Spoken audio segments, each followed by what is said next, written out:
Welcome to the SportsPro Podcast.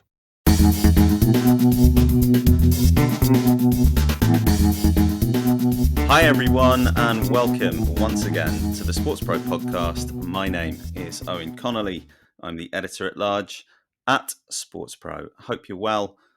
We are recording this at the start of the week, but by the time you hear it, there will be a new man in the White House, all things being well, as Joe Biden becomes the 46th President of the United States and ends what has been a tumultuous few years in American sports relationship with politics. We are going to be delving into some of the history of the Trump era, looking at how it's changed the relationship between sport and politics, particularly in the context of athlete activism and brand engagement. And to do that, we have Jene Elzie, who's the Chief Growth Officer at Athletes First Partners. Hi, Jene. Hello, Owen. It's nice to be with you.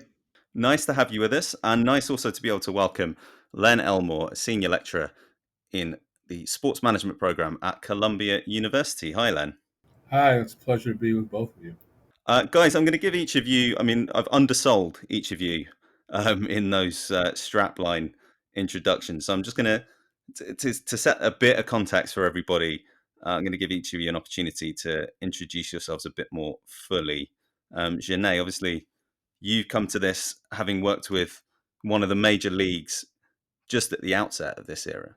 Correct. So I am Chief Growth Officer of Athletes First Partners. Athletes First Partners is a sports marketing agency focusing on three verticals: sponsorship, group marketing, which is relevant for this conversation, and property consulting. We actually launched our business off of a partnership with the NBPA, the National Basketball Players Association, or the Players Union, and that business launched in 2018. We also represent other sports unions and groups as well. As you mentioned, I was with the NBA for about 5 years prior to Athletes First Partners.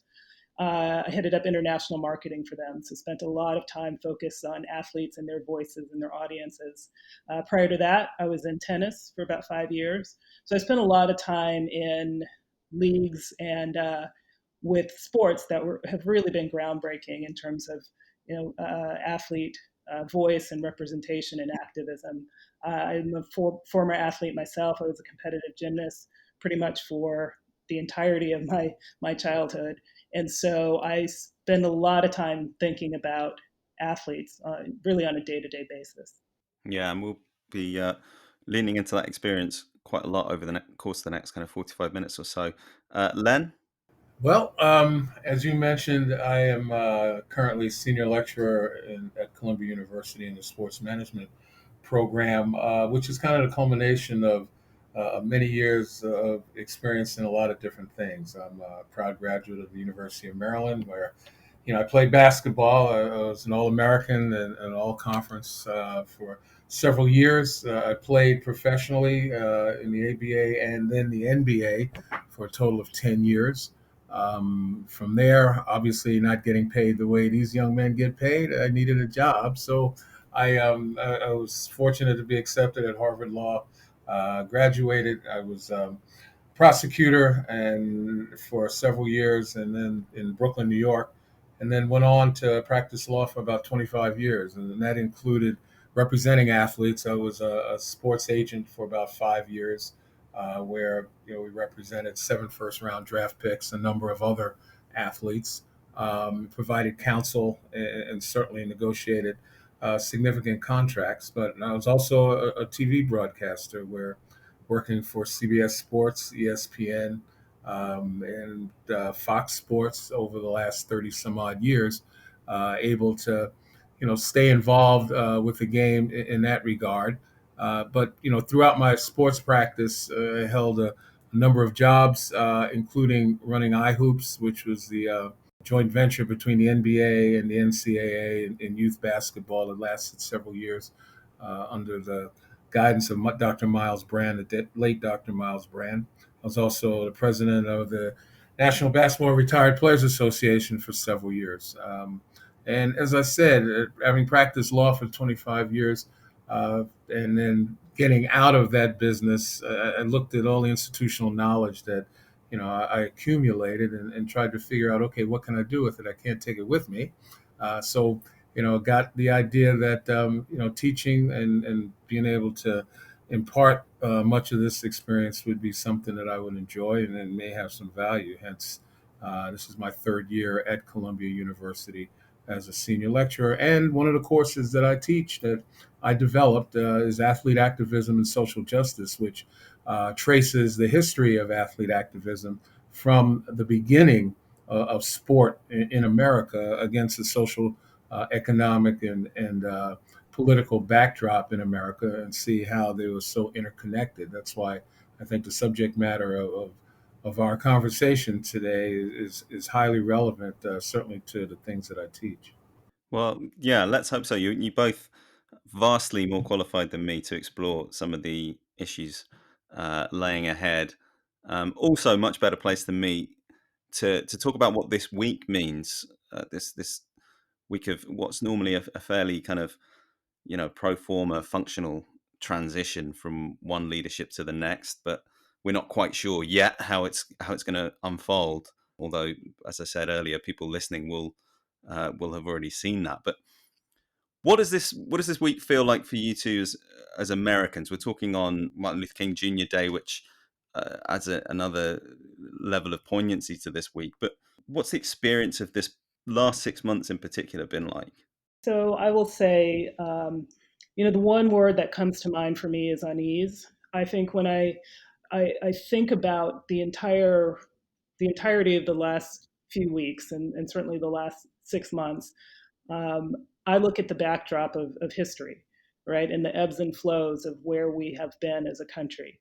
And so I think it would not be reasonable to expect that we're going to flip a switch on day one. I am hopeful that this is sort of the low point in the tide, but I think there's just a great sense of unease right now.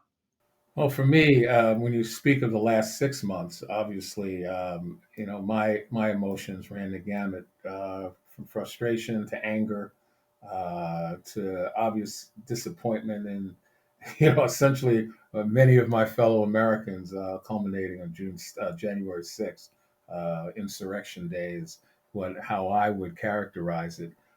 Recognizing that our democracy was absolutely in peril. And when you talk about these upcoming days, particularly the inauguration day, I have to look at it with a degree of hope and optimism that we can now start to pivot towards a more just society. And as Jene said, it's not going to happen overnight.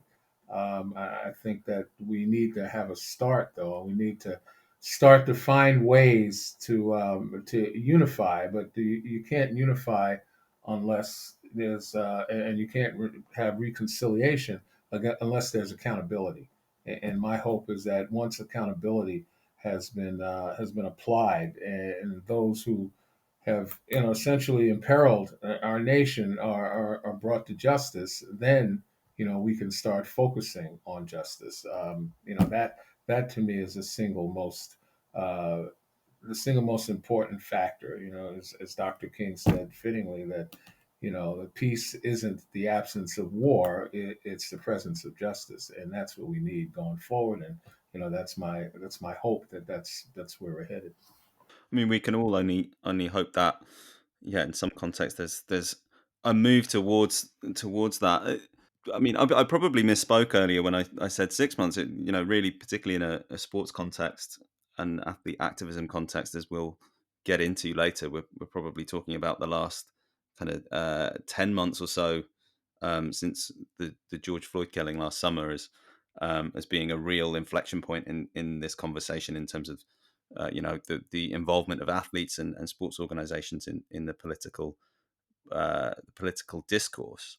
But I want to take it further back than that to start with, and just look at how sport and politics was delineated really until, I suppose, the latter point of the Obama era, the Obama presidency, because even certainly within the NBA, but even in fairly recognized terms within leagues, you were seeing, Janae, a bit more in the way of political expression among athletes.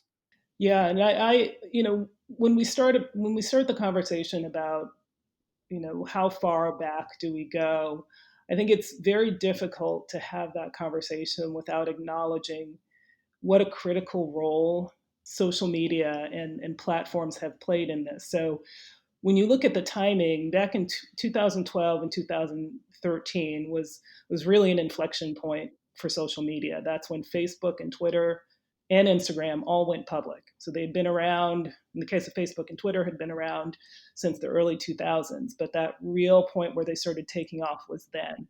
And what that meant specifically for athletes and celebrities across the board is you shifted conversations from a pure sort of push down conversation. When an athlete had something that they needed to say, it was done in the setting of an interview, a sit down, in the newspaper, in print.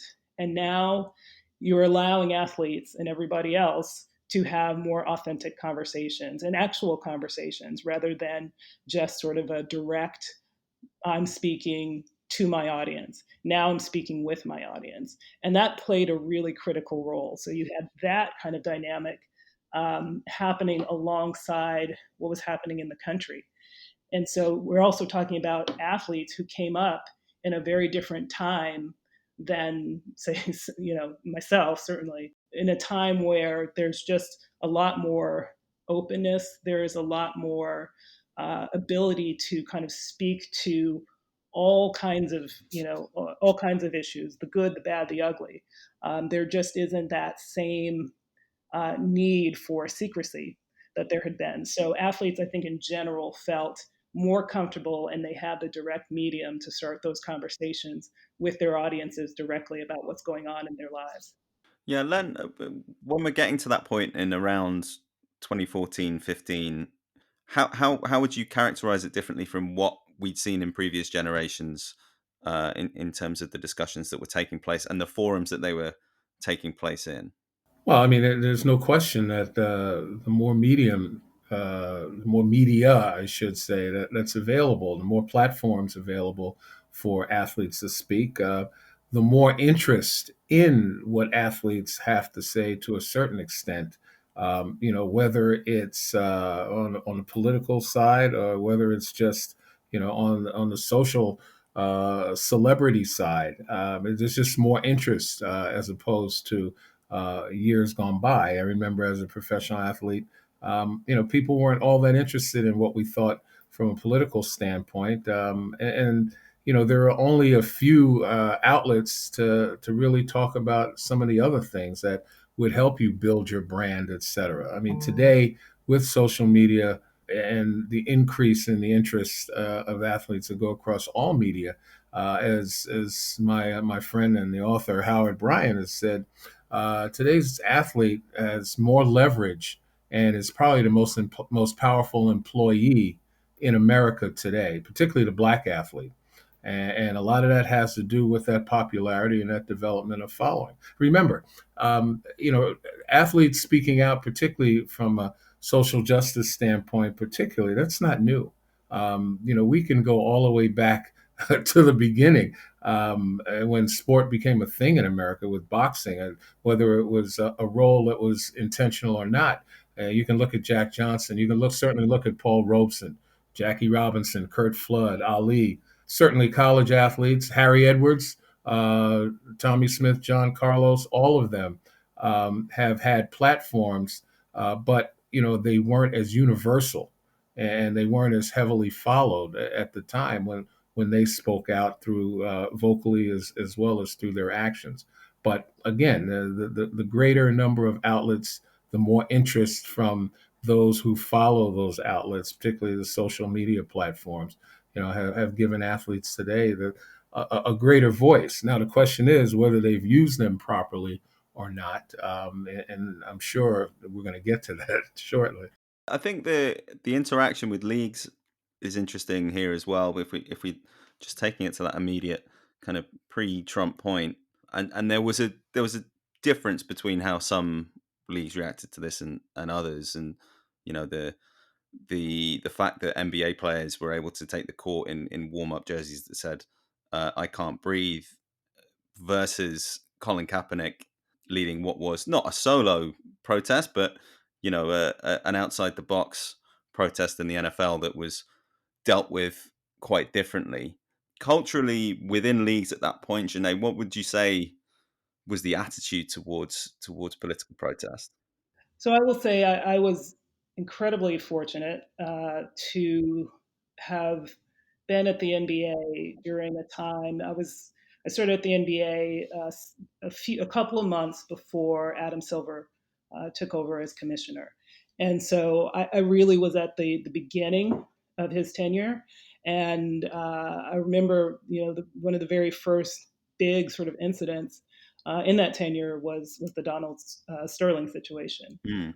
And from that moment, I think all of us knew, both inside and outside the NBA, that he was going to take a stand, and he was going to allow players really to have more of a voice than I think other leagues have.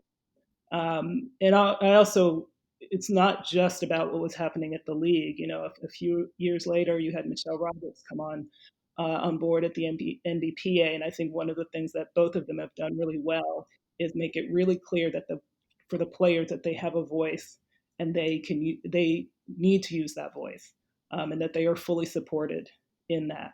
That is not the case with every other league. I think the NBA is widely respected for the positions that they took.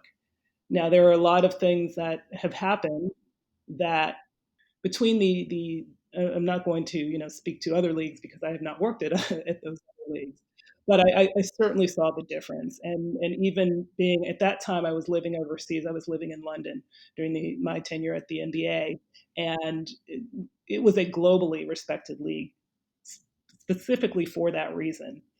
That players really felt like that they had a voice and they could use it politically as much as they could.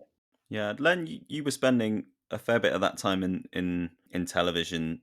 What was the atmosphere like in the broadcast world at that point when these kind of conversations would get aired?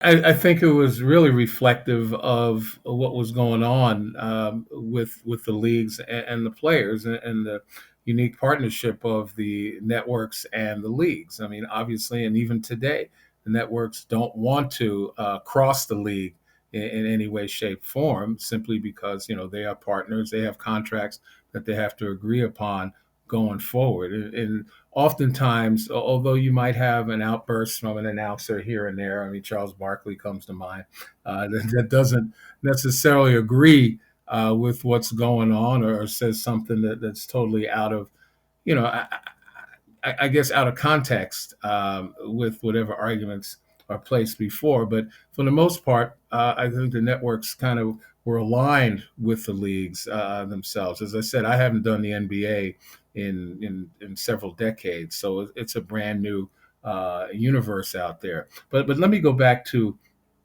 one of the things, and I do appreciate the progressiveness that Adam has exercised. Not only in the Clippers situation, but going forward. But we've got to remember the NBA had to learn its lesson. With all due respect, I remember Mahmoud Abdul-Rauf or Chris Jackson, who wanted to sit during the national anthem, and he was told by David Stern he couldn't sit because that was the rule.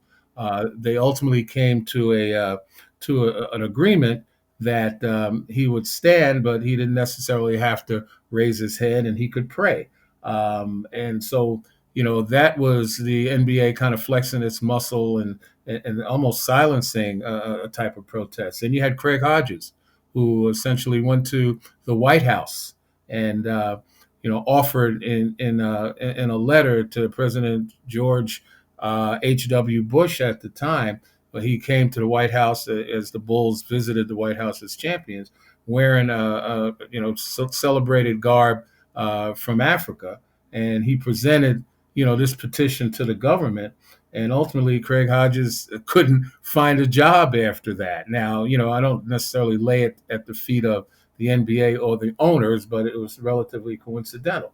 And there was a lot of uproar with regard to that kind of treatment. So the NBA had an opportunity to learn from its mistakes. The NFL and some of the other leagues were so conservative that the players didn't really think about doing the things that these young men happened to do. And so, now it's kind of first impression with Colin Kaepernick and others. And the NFL, they stumbled in that regard as well. Now you hear Roger Goodell, a commissioner, literally coming on air saying we made a mistake. He didn't mention Kaepernick's name and reference him by name, but essentially they said they made a mistake. So on second blush, they're starting to understand what I said before, that these athletes are the single most powerful employees in America today. Even Goodell had to say that there would be no NFL without black NFL players. So that kind of recognition tells you something. You're listening to the SportsPro Podcast. Okay, into this situation in 2016, and certainly by 2017, we have entering Donald J. Trump, who was not a figure unknown to the world of sport at this point. He was a former owner in the USFL, and his judgments and activities there are the source of much skepticism, I think it's fair to say. And he'd also been involved in boxing. He'd been involved in a short-lived cycling tour. He'd been involved separately in the WWE. He'd had a speculative bid, or certainly had circulated. There had been rumors circulated that he was going to bid for the Buffalo Bills. He was used basically to using that arena to accentuate his profile, let's say. And golf, of course, I've almost completely overlooked, but he owns a few golf courses. But what was the impression of him within sports circles before his presidential run? Well, I mean, look, just from the outside looking in, from everything that I've read, Donald Trump has always been essentially a wannabe with regard to belonging to, some of the, more valued and more respected circles. And the NFL is one of those kind of private clubs that he would never have broken into, because the NFL owners themselves in their private club just recognize, probably better than the electorate in 2016, they recognized who Trump really was, and they had wanted no parts of him. His failed attempt at NFL ownership, he pulled out because he knew that they wouldn't, they wouldn't okay any type of entrance into their private club. I mean, golf is one area where, he has an opportunity because of owning various golf clubs. And in doing so, he's been able to kind of rub shoulders with, some of the great golfers of our time, the John Daly's and, Tiger Woods, among others, and more recent golf stars. But that's about it. And again, it's just reflective of how important sports is in the dialogue, how important sports is from a symbolically to be able to say that you are relevant because sports is so universal.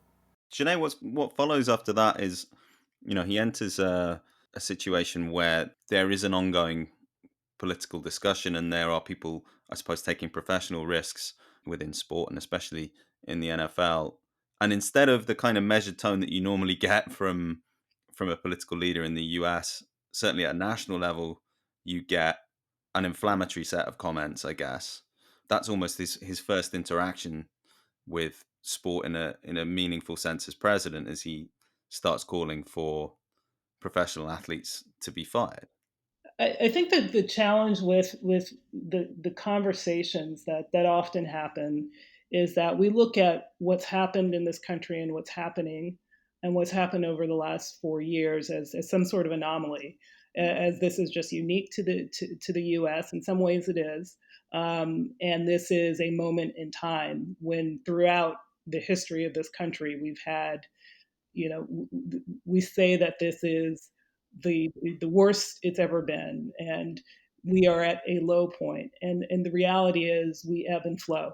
And I think if you actually look at what was happening around the world at this time in 2016, again, I lived overseas for about almost a decade in London. And so I was watching all of this happen from a very different lens. But this whole idea of right wing populism and the power of a single individual to kind of harness the anxieties of people in a certain country, that was happening in multiple countries. That was not just happening in the U.S. And so Donald Trump was a unique personality and a unique figure, and he was somebody that was able to tap into what had been brewing for really several years since the global market collapse in 2008, and then all of the obviously racial and gender discussions that were going on, and the issues that had been going on for a long time before then.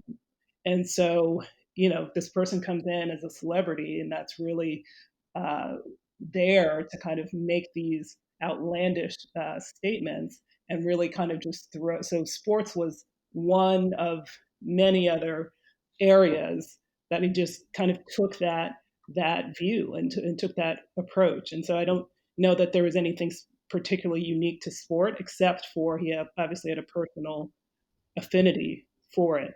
But I think it's a difficult conversation to have, to just say that this was unique to one person, because then that leads us to believe that it can just be cured by one person, and that's not the situation we're in. Yeah, I think it is important to move the conversation beyond that individual figure, and certainly that's something that I'm keen to do on the broader topic in a moment. But I wanted to stay on him for a second because I suppose one thing that he did was he inserted himself into the conversation, which was kind of his modus operandi anyway. But whichever side of a particular debate you fell on, there was never much question that you wouldn't be talking about his opinion at some stage or another. And sport, I guess, is an accessible means of doing that, of getting himself talked about. Well, I mean, look, he never wasted an opportunity to, kind of mollify his base of support. And we recognize his base of support is to the right, and it includes, far right. What I found, so wholly hypocritical is one that, the idea that his argument was that as well as the far right and even right wing and conservatives who thought that Colin Kaepernick's kneeling had everything to do with disrespect for the police and first responders and the military, which, as the T-shirts that proliferated said, you're not listening.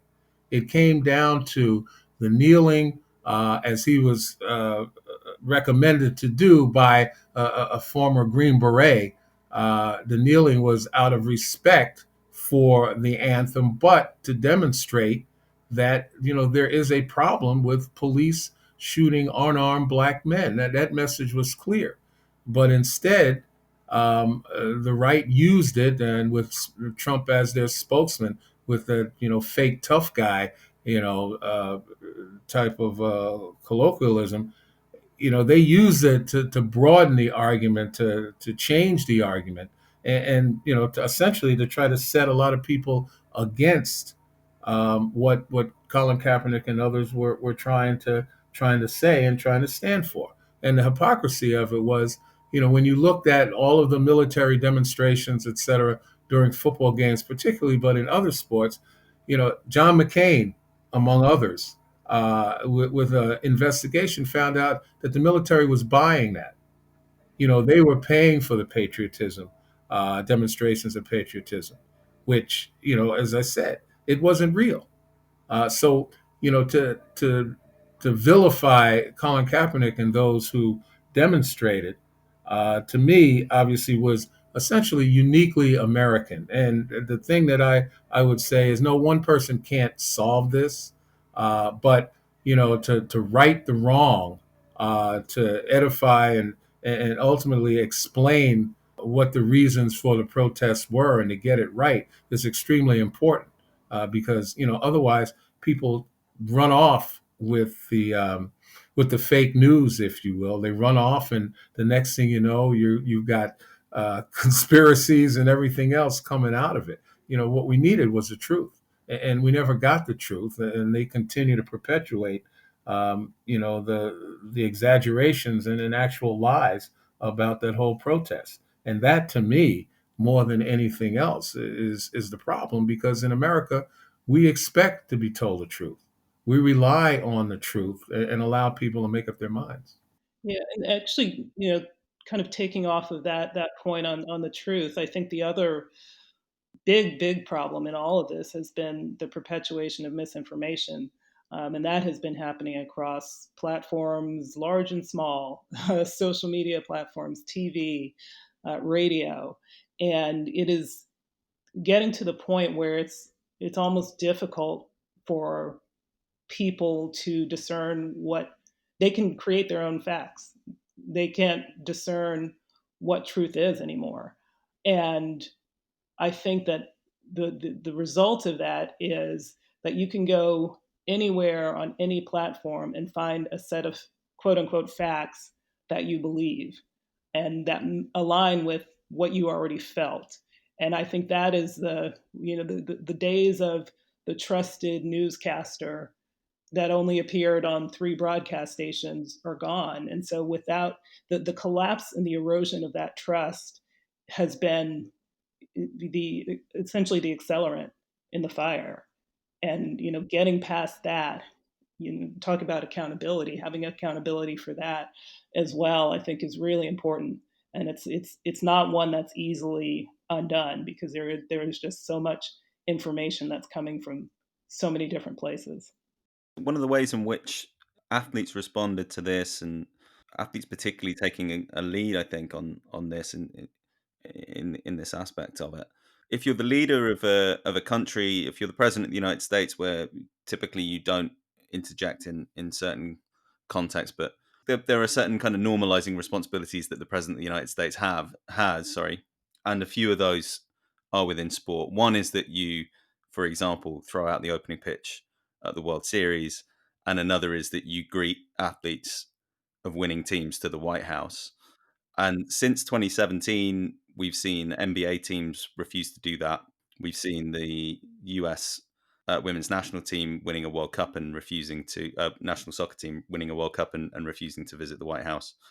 And, Bill Belichick in the last week turning down the invitation to receive the Presidential Medal of Freedom. Both of you have been involved with sports organizations, and you've been athletes yourselves. How big a step is that? Like, just to give it some context, because it's been something that people have got a bit inured to. But how big a step is it to say, I am not going to go? I've reached the absolute pinnacle of my profession, but I am not going to go and meet the leader of my country to receive congratulation for that. Well, from my perspective, I think it's big, but it is not.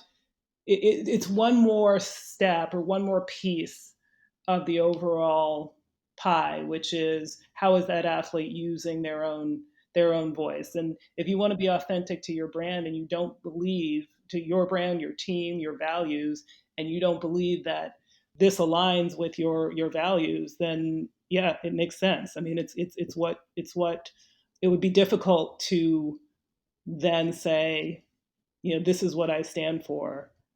Black Lives Matters is what I stand for. Gender equality is what I stand for.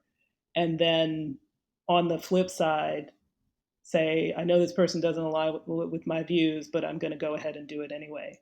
To me, it was just another outgrowth of athletes using their platform. Yeah, I mean, I would say I would agree with that. It's just another, particularly where you're aligned politically, it's another important symbol. But that symbolism can get taken both ways. I remember when the goalie from the Boston hockey team decided he wasn't going to go. Tim Thomas, he decided that he wasn't going to go to the White House because Obama was there, and there are several other athletes who did the same thing. And a lot of people thought, "Ooh, my goodness!" But it really didn't make any difference to a great extent because they didn't show up. The rest of the team did. The fact that whole teams don't show up, it has a greater significance. But we saw there were other teams that did go to the White House. I think who was it? The Red Sox went. Some other professional sports teams did show up. So, it has symbolism. I don't think it's all that important. It depends on what side of the political spectrum that you're on. I think it needs to be accompanied by more than just not showing up. And I think Jene alluded to that. It's you can't be performative in that regard and not back it up with the actions. Get the very best of SportsPro sent straight to your inbox. Head to sportspromedia.com and sign up for the SportsPro Daily. You'll get a roundup of all the biggest stories, features, and opinion from our team every single morning. You'll find that all and much more at sportspromedia.com. SportsPro, connecting and inspiring the business world of sport. That brings us nicely on to where we got to over the course of last summer, really, and I suppose the mechanics of athlete activism now. Something very significant happened last year, which was that you were getting athletes not just given the space to use their platform, but they were getting support from brands and from sports organizations. Len, how big a change was that? I think it's extraordinary. And the one that comes to mind obviously is Nike's support of Colin Kaepernick. At a time when many times brands run away from controversial athletes, controversial statements from a political standpoint.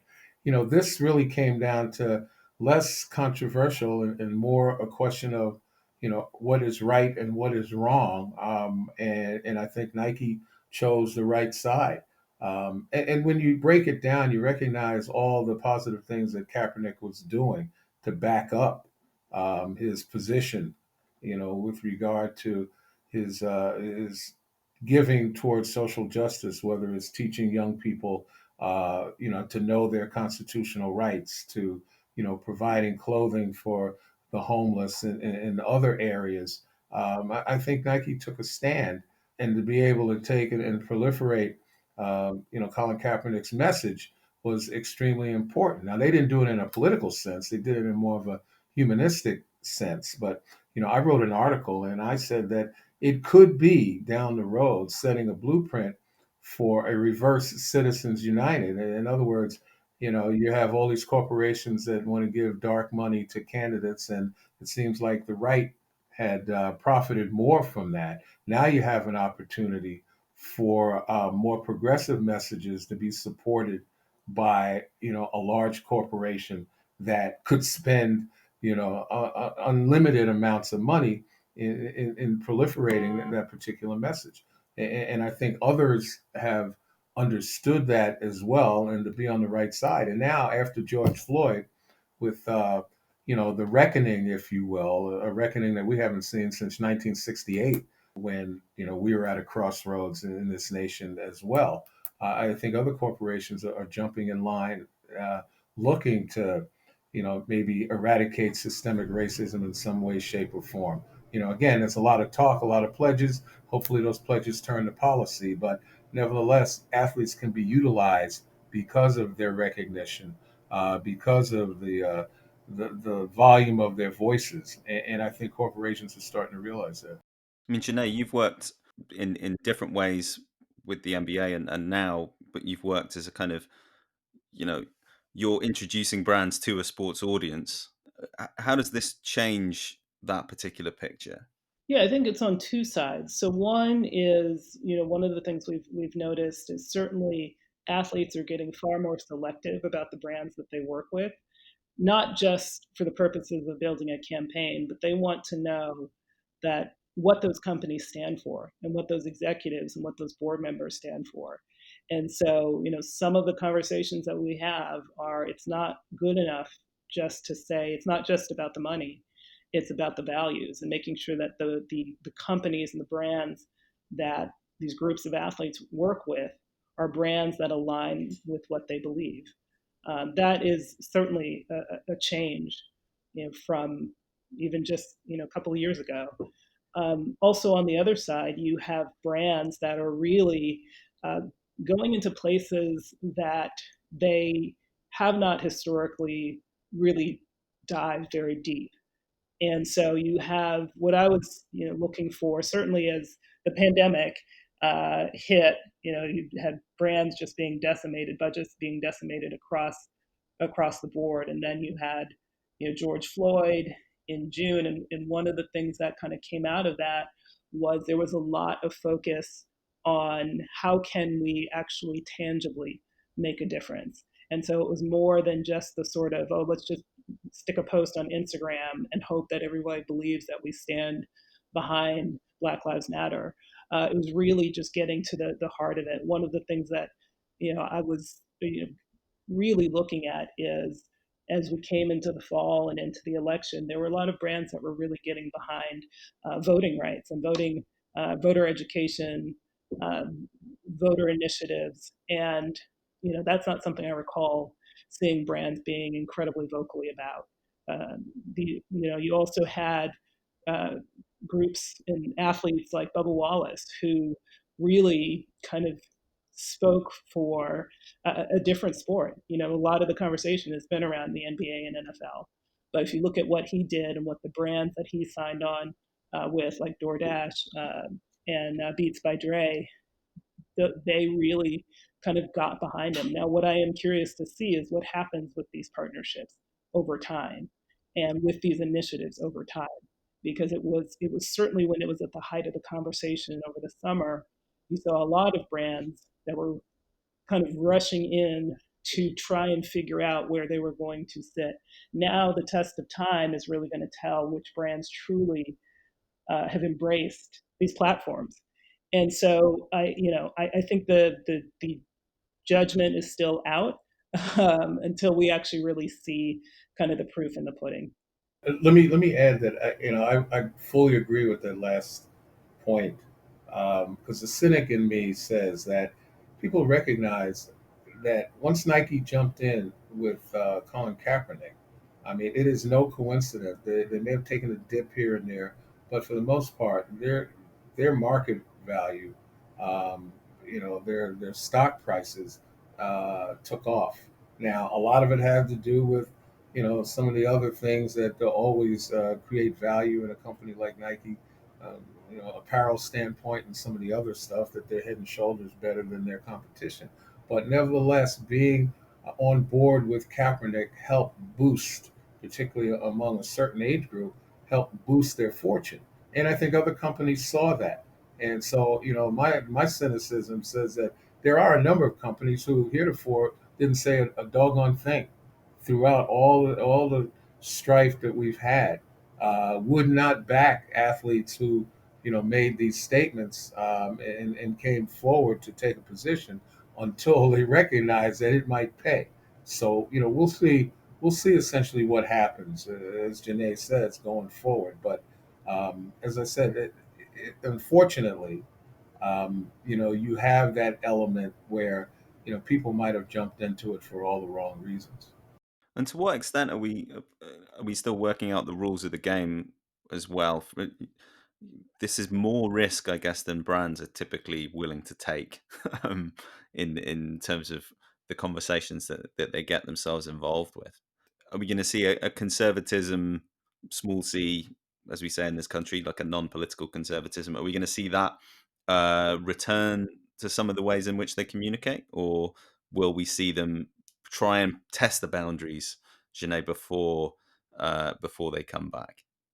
Well, I think it depends on the brand and it depends on the way the tide of the conversation turns. And so you are going to have brands that, again, this will be the true test, right? The true test of how serious brands are about this. And so there are going to be ones that say, okay, the tide is like turning, it's starting to turn back, so we need to pull back. And then you are going to have brands, Nike is a great example. What Nike did with Colin Kaepernick and with other uh, political and socio-political movements is not was not necessarily the popular thing to do. When they actually started the conversation with what they were going to do with this latest campaign, with the latest campaign with Kaepernick, there was a lot of pushback. You might remember people burning their shoes kind of across the board and thinking that the stock was going to tank. And so, but they stood firm in that. And so brands are going to have to make that decision. They're going to have to make the decision on how far they want to push this conversation, because there will inevitably come back to a point that the pendulum is going to swing back. We've already started to see that in some of the just the dynamics around Black Lives Matter, as an example. The pendulum is starting to swing back, and so it's how far are these brands, and how strong are these brands going to stand up when it starts to swing away.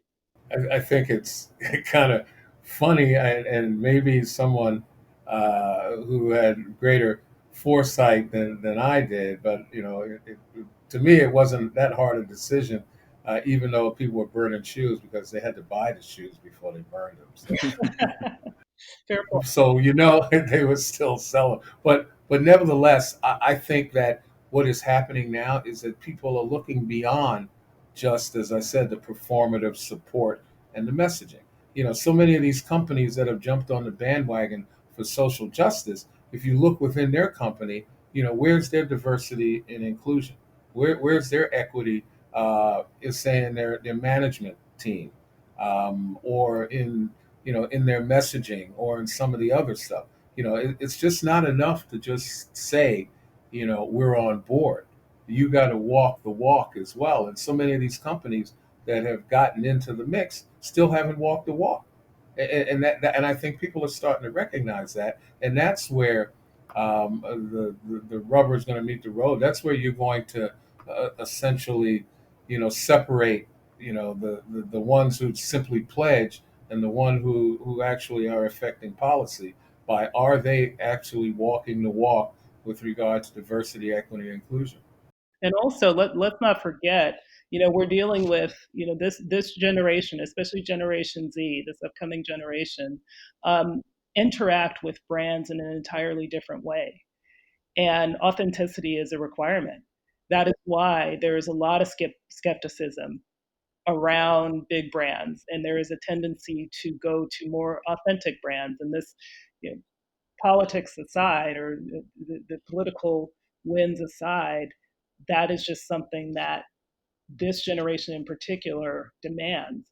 So these brands are going to have to chart their course according to what their consumers lay out, and what their consumers are saying that they want or showing that they want is different than, a Gen X or even millennials to some extent.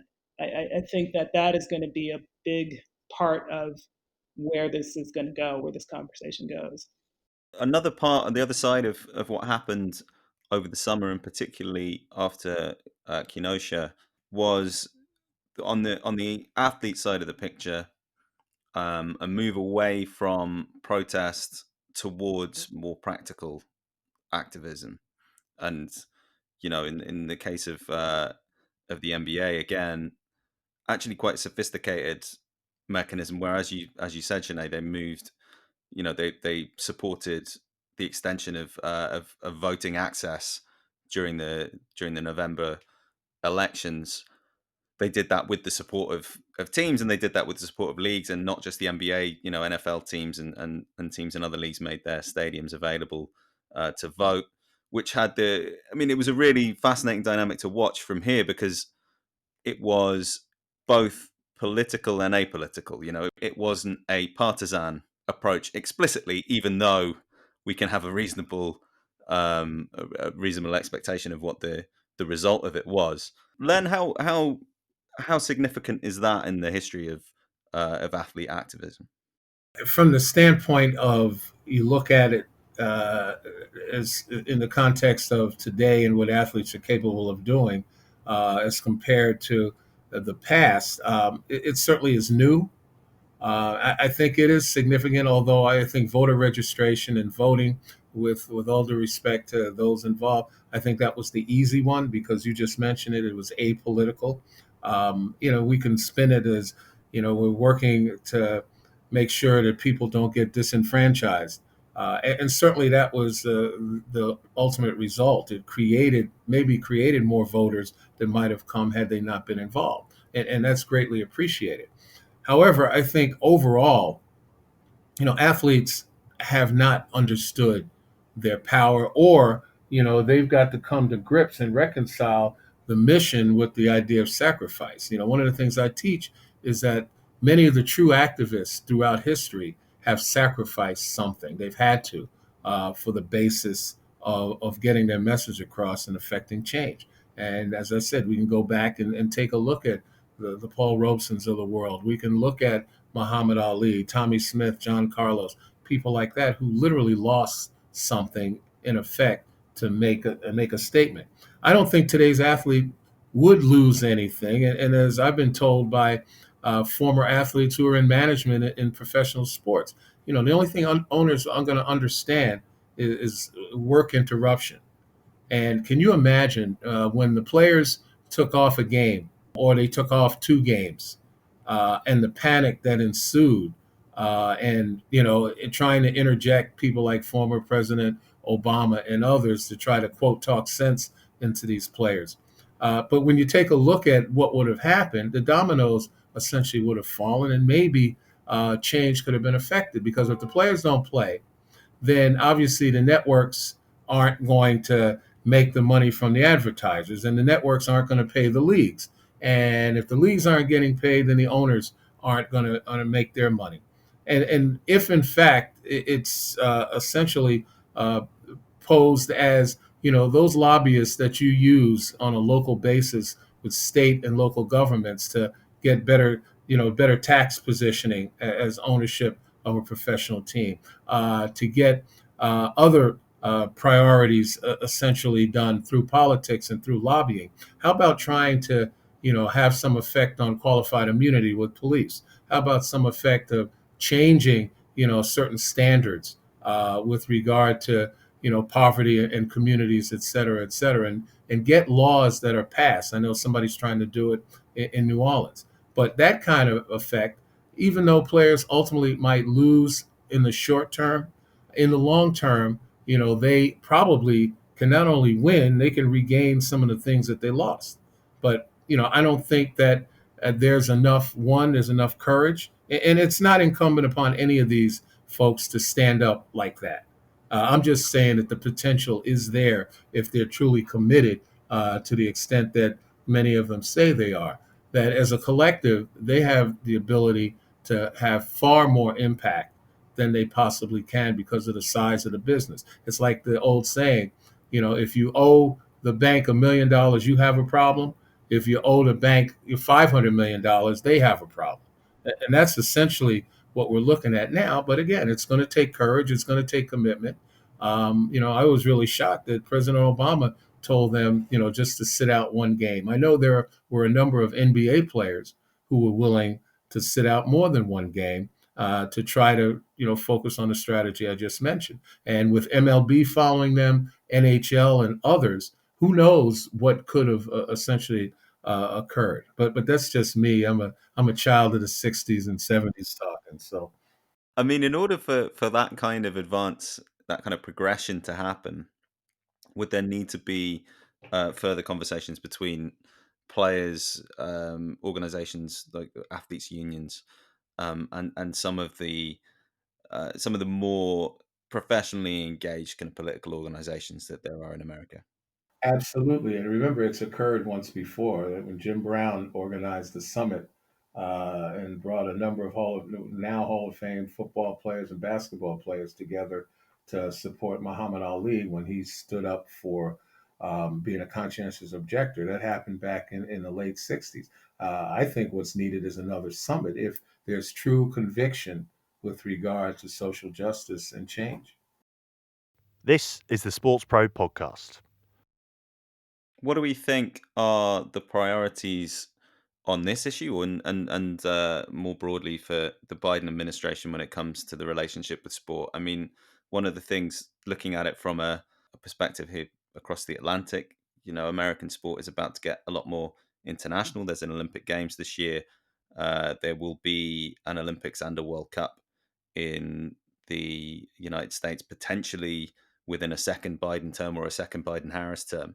But it may be that that's not really where the attention needs to be directed over the next few years. What do each of you think about what those priorities should be? Jene?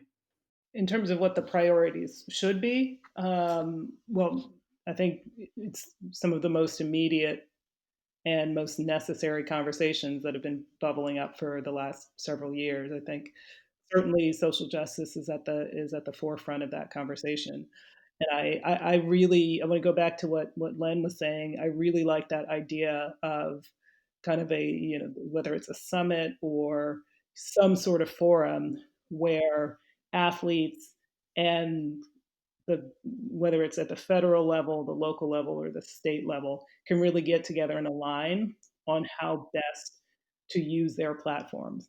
Because I think that is going to be the key. Some of these policies that Biden is going to put on the table or has already put on the table. Uh, Granted, we've got, kind of it's a very tenuous situation in Congress. You've got, almost split down the middle in the Senate, well, literally split down the middle in the Senate, and on the House, a much smaller majority for the Democrats.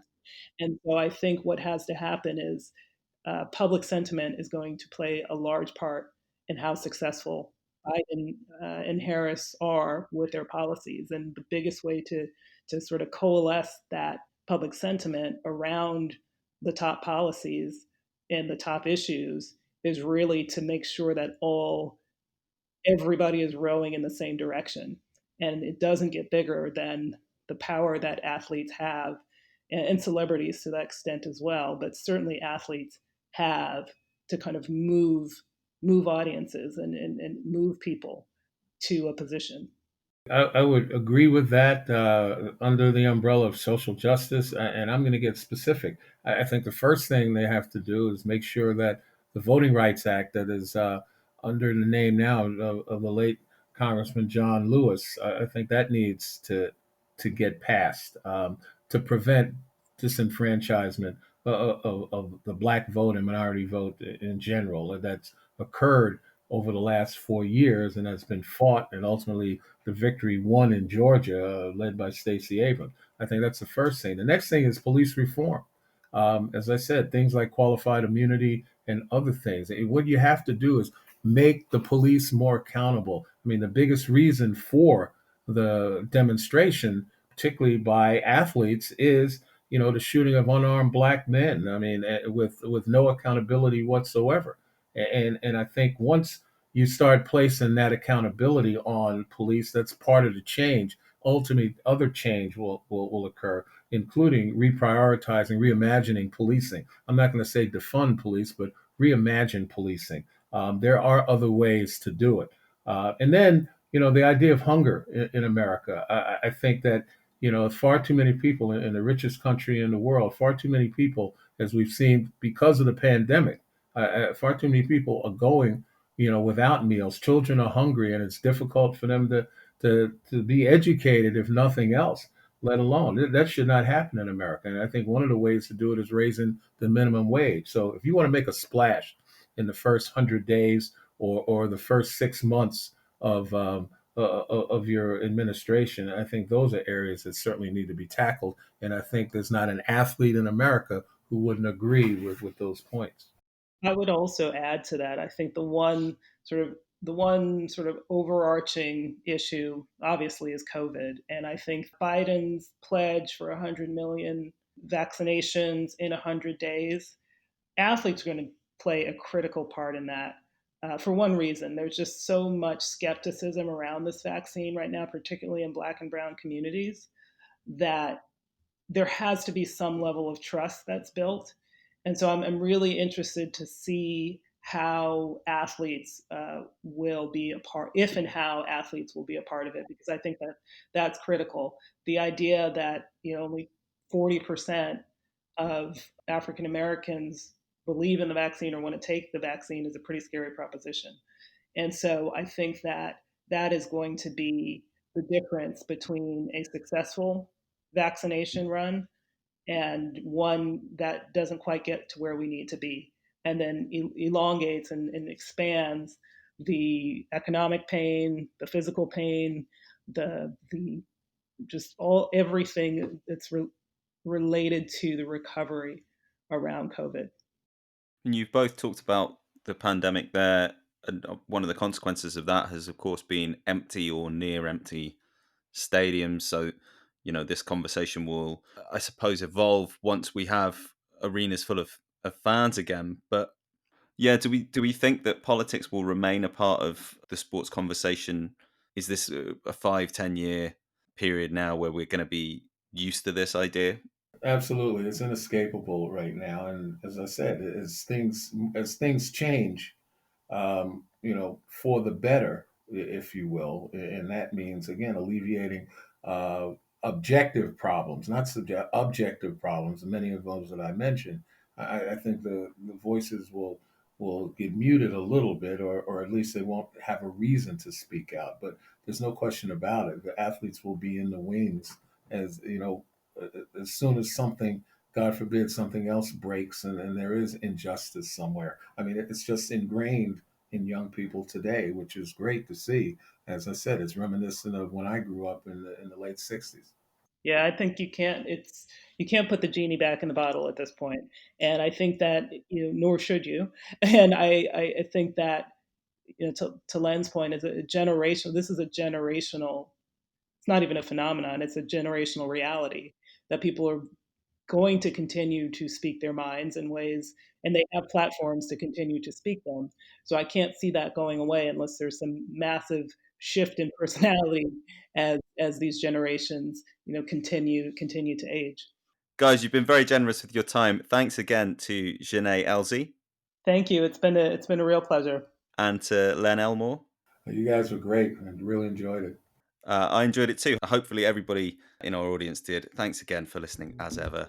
We will be back very soon. Bye-bye.